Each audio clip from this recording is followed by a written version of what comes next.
it was such bhikkhus, learned bhikkhus, versed in the doctrine, masters of the Dhamma, masters of the Vinaya, masters of the matrices, such learned bhikkhus in the past, they would take the individual sutta and then they would refer it to the teachings as a whole in order to show future generations of bhikkhus how to understand the suttas. They composed commentaries for the various teachings. And then, as you no doubt know, one Indian bhikkhu called the Venerable Buddha Gosa, I won't go into the history of it, but he then compiled the many commentaries that existed and made a commentary for each collection of suttas. And the teachers that taught the commentaries to the suttas, they are what we call the venerable teachers of the commentaries, Atthakata Acharya, right?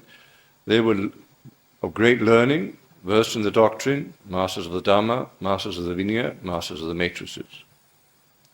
Then we may ask, why were the commentaries deemed necessary? Because in a sutta, the Buddha does not give the details that are necessary for practice of his teachings. That is the nature of suttas. There's, for example, the very famous Mahasatipatthana Sutta. If we read the Mahasatipatthana Sutta, we will discover that it's actually a very short sutta. It's very brief. There are no practical explanations. Yes, the Buddha says the bhikkhu goes to the forest and sits down, crosses his leg, but that's as far as it goes. The Buddha does not, in the sutta, give practical details of how we develop mindfulness of breathing. Right? He doesn't say anywhere where one watches the breath. He just says he breathes in, he breathes out. He knows the in-breath, he knows the out-breath. Through the mouth, through the nose. How does he know? It's not explained in the sutta. So, in reality, it's impossible to practice mindfulness of breathing if one refers only to the Mahasatipatthana Sutta, because there's no practical details. In the same way, the Buddha does not explain how we develop jhana with mindfulness of breathing. Not in the Mahasatipatthana Sutta, but in another sutta, the Buddha gives the same instructions for Anapanasati, and then he explains how the bhikkhu develops it up to the first jhana, second jhana, third jhana, fourth jhana. But the Buddha doesn't explain how. He just explains that the bhikkhu attains the first jhana, it's associated with happiness and joy, etc., and then the second jhana. He doesn't explain in any whatsoever way how you develop jhana with mindfulness of breathing. In many suttas, the Buddha talks about the practice of metta up to jhana. Read those suttas. There are no practical details. Nothing.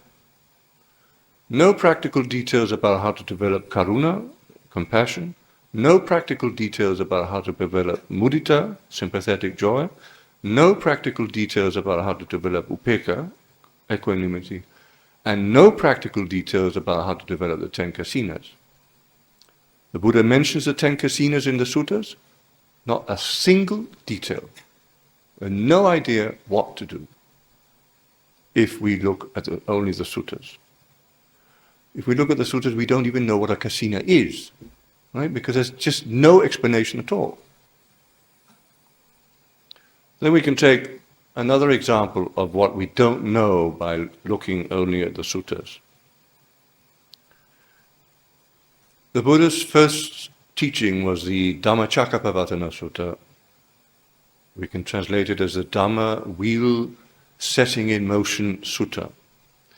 This sutta the Buddha taught to the 5 ascetics whom he had formerly practiced austerities with. When the Buddha taught the Dhammacakkappavattana Sutta, one of those ascetics, the Venerable Anyakondanya, became a Sotapanna, a stream enterer, at the end of the sutta. 5 days later, when the other four ascetics had become stream enterers, the Buddha taught them the Anatta Lakkhana Sutta, the non-self-characteristic sutta. At the end of that sutta, all five became arahants. Right, so there are 5 days. And then we can ask ourselves, what took place during those 5 days, right? The 5 days between the teaching of the Dhammacakkappavattana Sutta and then the Anatta Lakkhana Sutta. This is from the Aryapariyesana Sutta. Now I'll ask you a question. Who does not go for alms? The Buddha is teaching full time, right? Because not even 5 bhikkhus go for Pindabhata. Only 2 go, and then 3. Why? Why doesn't he let all 5 go? Yes, it's continuous. It's continuous instruction, right? No time to spare, but they need food. And so, okay, we take a few, go and get food quickly, come back. Very intensive practice, right? The Buddha is teaching full time, and the bhikkhus are practicing full time. Now, what was he teaching? It doesn't explain that anywhere. Nowhere. That's all he explains. And it's not explained in any sutta. You can't find what he taught in any sutta anywhere. Why not? Because that is not the nature of suttas. It is not sutta material. It is explained in the commentary to the sutta. But we know, right, we are all very clever here, right? We all know that the Buddha must have been teaching samatha and vipassana. How do we know? Because the Buddha says if you want to attain nibbana, you have to practice samatha vipassana. Okay, so right, that's an inference we can make. Because samatha and vipassana are the fourth noble truth, the noble truth of the practice leading to the cessation of suffering. Just make sure you remember.